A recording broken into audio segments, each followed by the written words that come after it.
ನಮಸ್ತೆ ವೀಕ್ಷಕರೇ, ನ್ಯೂಸ್ 18 ಡಿಜಿಟಲ್ಗೆ ಸ್ವಾಗತ. ನಾನು ನಿಮ್ಮ ಮುನಿರಾಜು. ಹೊಸ ವರ್ಷದ ಸಂಭ್ರಮಕ್ಕೆ ಇನ್ನು ಕೆಲವು ದಿನಗಳಷ್ಟೇ ಬಾಕಿ ಇದೆ. ಅದಕ್ಕೋಸ್ಕರ ಈಗಾಗಲೇ ಪೊಲೀಸ್ ಇಲಾಖೆ ಕೂಡ ನಾನಾ ರೀತಿಯ ತಯಾರಿಗಳನ್ನು ಕೂಡ ಮಾಡ್ಕೊಳ್ತಾ ಇದೆ. ಯಾಕಂದ್ರೆ ಈ ಬಾರಿ ಹೊಸ ವರ್ಷದಲ್ಲಿ ಯಾವುದೇ ರೀತಿಯ ಒಂದು ಅಡಚಣೆಗಳು ಆಗಬಾರ್ದು ಮತ್ತೆ ಅವಘಡಗಳಿಗೆ ಅವಕಾಶವನ್ನು ಕೊಡಬಾರ್ದು ಅಂತೇಳಿ ಪೊಲೀಸ್ ಇಲಾಖೆಯಿಂದ ಬೇಕಾದಂತ ಒಂದು ಸಿದ್ಧತೆಗಳು ಕೂಡ ಈಗಿನಿಂದಲೇ ಶುರು ಆಗಿರೋದು. ಮತ್ತೆ ಇದೇ ಸಂದರ್ಭದಲ್ಲಿ ಏನು ಹೊಸ ವರ್ಷ ಸಮೀಪಿಸುತ್ತಿರುವಂತೆ ಒಂದು ನಗರಕ್ಕೆ ಡ್ರಗ್ಸ್ ಕೂಡ ಒಂದು ಯಥೇಚ್ಛವಾಗಿ ಬರುವಂತ ಸಾಧ್ಯತೆಗಳು ಕೂಡ ಇರೋದ್ರಿಂದ ಅದರ ಮೇಲೆ ಒಂದು ಹದ್ದಿನ ಕಣ್ಣನ್ನ ಇಡೋದಕ್ಕೆ ಈಗ ಕಾಕಿ ಕೂಡ ಮುಂದಾಗ್ತಾ ಇದೆ.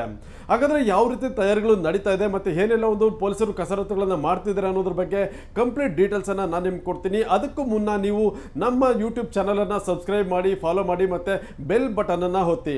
ಹಾಗೂ ಫೇಸ್ಬುಕ್ ಮತ್ತೆ ಇನ್ಸ್ಟಾಗ್ರಾಮ್ ಪೇಜ್ ಅನ್ನು ಕೂಡ ಫಾಲೋ ಮಾಡಿ. ವೀಕ್ಷಕರೇ, ಹೊಸ ವರ್ಷದ ಒಂದು ಆಚರಣೆಗೆ ಇನ್ನು ಕೆಲವು ದಿನಗಳಷ್ಟೇ ಬಾಕಿ ಇದೆ. ಈಗಾಗಲೇ ಅದಕ್ಕೆ ಸಂಬಂಧಪಟ್ಟಂತೆ ಸಿಲಿಕಾನ್ ಸಿಟಿ ಬೆಂಗಳೂರಿನಲ್ಲಿ ಕೂಡ ನಾನಾ ರೀತಿಯ ಒಂದು ತಯಾರಿಗಳು ಮತ್ತೆ ಪ್ಲಾನ್ಸ್ ಅನ್ನು ಕೂಡ ಸಾರ್ವಜನಿಕರು ಮಾಡ್ಕೊಳ್ತಾ ಇದ್ದಾರೆ.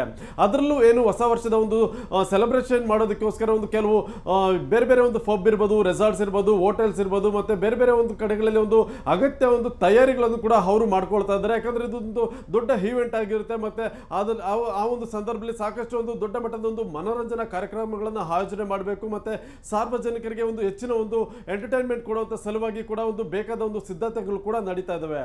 ಆದ್ರೆ ಇದನ್ನ ಏನು ಮಿತಿಯಲ್ಲಿ ಒಂದು ಅರೇಂಜ್ ಮಾಡಬೇಕು. ಸಾರ್ವಜನಿಕರ ಆಸ್ತಿ ಇರ್ಬೋದು ಮತ್ತೆ ಜನರ ಜೀವಕ್ಕೆ ಯಾವುದೇ ರೀತಿಯ ತೊಂದರೆ ಆಗಬಾರ್ದು ಅಂತೇಳಿ ಪೊಲೀಸ್ ಇಲಾಖೆ ಕೂಡ ಸಾಕಷ್ಟು ಮುನ್ನೆಚ್ಚರಿಕೆ ಕ್ರಮಗಳನ್ನ ಕೈಗೊಳ್ಳೋದಕ್ಕೆ ಕೂಡ ಈಗ ಸಿದ್ಧತೆಯನ್ನ ಮಾಡ್ಕೊಳ್ತಾ ಇದ್ದಾರೆ.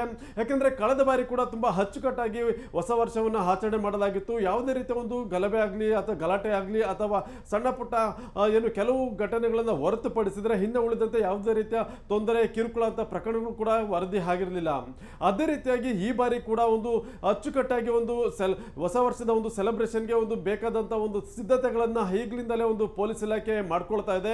ಆ ಸಲುವಾಗಿ ಈಗ ಸರಣಿ ಸಭೆಗಳನ್ನು ಕೂಡ ಈಗ ಪೊಲೀಸ್ ಇಲಾಖೆಯಿಂದ ನಡೆಸ್ತಾ ಇದ್ದು, ಅದಕ್ಕೋಸ್ಕರ ಪ್ರತಿ ಠಾಣಾ ವ್ಯಾಪ್ತಿಯ ಇನ್ಸ್ಪೆಕ್ಟರ್ ಮತ್ತೆ ACP ಹಾಗೂ DCPಗಳನ್ನ ಕರೆಸಿ ಒಂದು ಮೀಟಿಂಗ್ ಅನ್ನ ಮಾಡಿ ಯಾವ ರೀತಿ ಒಂದು ಮಾಡಬೇಕು ಮತ್ತೆ ಏನೆಲ್ಲ ಒಂದು ಮುನ್ನೆಚ್ಚರಿಕೆ ಕ್ರಮಗಳನ್ನ ಕೈಗೊಳ್ಳಬೇಕು ಅನ್ನೋದ್ರ ಬಗ್ಗೆ ಒಂದು ಕಟ್ಟುನಿಟ್ಟಿನ ಸೂಚನೆಗಳನ್ನ ಮತ್ತೆ ಅವರಿಂದ ಮಾಹಿತಿಗಳನ್ನ ಪಡೆಯುವಂತ ಕೆಲಸವನ್ನ ಈಗ ಹಿರಿಯ ಅಧಿಕಾರಿಗಳು ಕೂಡ ಮಾಡ್ತಾ ಇದ್ದಾರೆ.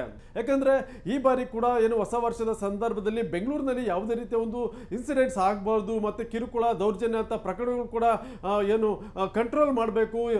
ಏನು ಸುರಕ್ಷಿತವಾಗಿ ಜನ ಹೊಸ ವರ್ಷವನ್ನು ಸಂಭ್ರಮಿಸಬೇಕು ಮತ್ತೆ ಯಾವುದೇ ರೀತಿಯ ಒಂದು ಅಡಚಣೆ ಮತ್ತೆ ಅವಘಡಗಳಿಗೆ ಒಂದು ಅವಕಾಶವನ್ನು ಮಾಡಿಕೊಡಬಾರ್ದು ಅನ್ನೋ ಒಂದು ಕಾರಣಕ್ಕೋಸ್ಕರ ಪೊಲೀಸ್ ಇಲಾಖೆ ಈಗಿನಿಂದಲೇ ಬೇಕಾದಂತ ಒಂದು ಸಿದ್ಧತೆಗಳಿಗೋಸ್ಕರ ಏನು ಆ ಒಂದು ಸಭೆಗಳನ್ನ ಈಗ ನಡೆಸ್ತಾ ಇದ್ದಾರೆ. ಆ ಸಲುವಾಗಿ ಇವತ್ತು ಕೂಡ ಒಂದು ಕಮಿಷನರ್ ಕಚೇರಿಯಲ್ಲಿ ಒಂದು ದೊಡ್ಡ ಮಟ್ಟದ ಒಂದು ಸಭೆಯನ್ನು ಆಯೋಜನೆ ಮಾಡಲಾಗಿತ್ತು. ಈ ಒಂದು ಸಭೆಯಲ್ಲಿ ಬೆಂಗಳೂರು ನಗರದ ಪೊಲೀಸ್ ಇನ್ಸ್ಪೆಕ್ಟರ್ಸ್ ಮತ್ತೆ ACPಗಳು ಎಲ್ಲರೂ ಕೂಡ ಭಾಗಿಯಾಗಿದ್ದು, ಅವರಿಗೆ ಬೇಕಾದಂತ ಒಂದು ಗೈಡ್ಲೈನ್ಸ್ ಏನಿದೆ ಅದನ್ನ ಹಿರಿಯ ಅಧಿಕಾರಿಗಳು ಕೊಡ್ತಾ ಇದ್ರು. ಪ್ರತಿ ಠಾಣಾ ವ್ಯಾಪ್ತಿಯಲ್ಲಿ ಯಾವ ರೀತಿ ಕರ್ತವ್ಯನ ನಿರ್ವಹಿಸಬೇಕು ಮತ್ತೆ ಯಾವ ರೀತಿ ಬಂದೋಬಸ್ತ್ ವ್ಯವಸ್ಥೆಗಳನ್ನ ಮಾಡ್ಕೊಳ್ಬೇಕು ಅನ್ನೋದ್ರ ಬಗ್ಗೆ ಸಲಹೆ ಮತ್ತೆ ಸೂಚನೆಗಳು ಕೂಡ ಕೊಟ್ಟಿರೋದು. ಮತ್ತೆ ಅದೇ ರೀತಿಯಾಗಿ ಅತಿ ಹೆಚ್ಚು ಜನ ಸೇರುವಂತ MG ರಸ್ತೆ ಇರ್ಬೋದು, ಬ್ರಿಗೇಡ್ ರಸ್ತೆ ಇರ್ಬೋದು, ಚರ್ಚ್ ಸ್ಟ್ರೀಟ್ ಇರ್ಬೋದು, ಕೋರ್ಮಂಗ್ಲ ಇರ್ಬೋದು, ಮತ್ತೆ ಇಂದಿರಾ ನಗರ ಇರ್ಬೋದು, ಮತ್ತೆ ಏನು ಎಲೆಕ್ಟ್ರಾನಿಕ್ ಸಿಟಿ ಹಾಗೂ ನಗರದ ಪ್ರಮುಖ ಏನು ಏರಿಯಾಗಳಲ್ಲಿ ಜನ ಸೆಲೆಬ್ರೇಟ್ ಮಾಡ್ತಾರೆ ಅಂತ ಒಂದು ಕಡೆಗಳಲ್ಲಿ ಹೆಚ್ಚಿನ ಒಂದು ಬಂದೋಬಸ್ತ್ ಕೈಗೊಳ್ಳೋದಿರ್ಬೋದು. ಮತ್ತೆ ಸಾರ್ವಜನಿಕರ ಒಂದು ಆಸ್ತಿ ಪಾಸ್ತಿ ಅವರ ಜೀವಕ್ಕೆ ಯಾವುದೇ ರೀತಿಯ ಒಂದು ತೊಂದರೆ ಆಗದಂತೆ ಒಂದು ಮುನ್ನೆಚ್ಚರಿಕೆ ಕೈಗೊಳ್ಳುವಂತ ಕ್ರಮಗಳ ಬಗ್ಗೆ ಕೂಡ ಚರ್ಚೆ ನಡೆಸಲಾಯಿತು. ಇನ್ನು ಇದು ಬಂದೋಬಸ್ತ್ ಮತ್ತೆ ಭದ್ರತೆ ವಿಚಾರವಾಗಿ ಆದ್ರೆ, ಇನ್ನು ಪ್ರಮುಖವಾಗಿ ಏನು ಈ ಒಂದು ಹೊಸ ವರ್ಷದ ಸಂಭ್ರಮದಲ್ಲಿ ಡ್ರಗ್ಸ್ ಕೂಡ ಒಂದು ಹೆಚ್ಚಾಗಿ ನಗರದ ಒಳಗಡೆ ಬರ್ತಾ ಇದೆ ಅನ್ನೋ ವಿಚಾರ ಕೂಡ ಈಗ ಪೊಲೀಸ್ ಇಲಾಖೆಗೆ ತಿಳಿದು ಬಂದಿದೆ. ಆ ಸಲುವಾಗಿ ಈ ಒಂದು ಮಾದಕ ವಸ್ತುಗಳನ್ನ ಯಾವ ರೀತಿ ನಿಯಂತ್ರಣ ಮಾಡಬೇಕು ಮತ್ತೆ ಈ ಒಂದು ಹೊಸ ವರ್ಷಗೋಸ್ಕರ ಏನು ಬೇರೆ ಬೇರೆ ಕಡೆಗಳಿಂದ ಕೆಲವರು ಪ್ಲಾನ್ಡ್ ಆಗಿ ಒಂದು ಡ್ರಗ್ಸ್ ಅನ್ನ ನಗರಕ್ಕೆ ತರುವಂತ ಕೆಲಸ ಮತ್ತೆ ತಲುಪಿಸುವಂತ ಕೆಲಸವನ್ನು ಕೂಡ ಮಾಡ್ತಾ ಇದ್ದಾರೆ. ಇದನ್ನ ಕಂಟ್ರೋಲ್ ಮಾಡಬೇಕಾಗುತ್ತೆ. ಮತ್ತೆ ಇಂಥ ಒಂದು ಪೆಡ್ಲರ್ಗಳನ್ನ ಪತ್ತೆ ಮಾಡಿ ಅವರನ್ನ ಏನು ಅರೆಸ್ಟ್ ಕೂಡ ಮಾಡಬೇಕಾಗುತ್ತೆ. ಆ ಸಲುವಾಗಿ ಈಗ ವಿಶೇಷ ತಂಡಗಳನ್ನು ಕೂಡ ರಚನೆ ಮಾಡಿ ಪ್ರತಿ ಠಾಣಾ ವ್ಯಾಪ್ತಿಯಲ್ಲಿ ಈ ಒಂದು ಡ್ರಗ್ ಪೆಡ್ಲಿಂಗ್ ಮಾಡುವಂತ ಒಂದು ಆರೋಪಿಗಳು ಯಾರಿದ್ರೆ ಮತ್ತೆ ಸಾಗಾಟ ಮಾಡುವಂತ ಒಂದು ಸಬ್ ಪೆಡ್ಲರ್ಸ್ ಏನಿದ್ರೆ ಅವರನ್ನ ಪತ್ತೆ ಮಾಡುವಂತ ಕೆಲಸವನ್ನು ಕೂಡ ಈಗ ಮಾಡ್ತಾ ಇದ್ದಾರೆ. ಮತ್ತೆ ಈಗಾಗಲೇ ಏನು ಈ ಒಂದು ವಿಚಾರಕ್ಕೆ ಸಂಬಂಧಪಟ್ಟಂತೆ ಕಳೆದ ಏನು 2 ವಾರಗಳಲ್ಲಿ ನೋಡಬಹುದು ಸುಮಾರು 43 ಕೋಟಿಯಷ್ಟು ಡ್ರಗ್ಸ್ ಅನ್ನ ಈಗಾಗಲೇ ಬೆಂಗಳೂರು ನಗರ ಪೊಲೀಸರು ಸೀಸ್ ಮಾಡಿ ಸುಮಾರು ಮಂದಿ ಆರೋಪಿಗಳನ್ನು ಕೂಡ ಅರೆಸ್ಟ್ ಮಾಡಿದ್ದಾರೆ. ಯಾಕಂದರೆ ಡ್ರಗ್ಸ್ ಹಾವಳಿ ಹೆಚ್ಚಾದರೆ ಈ ಒಂದು ಹೊಸ ವರ್ಷದ ಸಂಭ್ರಮದಲ್ಲಿ ಒಂದು ನಶೆಯಿಂದ ತೇಲಾಡಿ ಬೇರೆ ಬೇರೆ ಒಂದು ಅಹಿತಕರ ಘಟನೆಗಳಿಗೆ ಒಂದು ಅವಕಾಶ ಮಾಡಿಕೊಟ್ಟಂತಾಗುತ್ತೆ. ಮತ್ತು ಇದು ಏನು ಯುವಕರನ್ನು ಬೇರೆ ತಪ್ಪು ಏನು ಬೇರೆ ದಾರಿಗೆ ಹೇಳೋದಕ್ಕೂ ಕೂಡ ಒಂದು ಅವಕಾಶ ಆಗುತ್ತೆ. ಆ ಸಲುವಾಗಿ ಡ್ರಗ್ಸ್ ಮುಕ್ತ ಒಂದು ಹೊಸ ವರ್ಷವನ್ನು ಆಚರಣೆ ಮಾಡೋದಕ್ಕೆ ಕೂಡ ಈಗ ಪೊಲೀಸ್ ಇಲಾಖೆ ಬೇಕಾದಂಥ ಒಂದು ಸಿದ್ಧತೆಗಳನ್ನು ಕೂಡ ಮಾಡ್ಕೊಳ್ತಾ ಇದ್ದಾರೆ.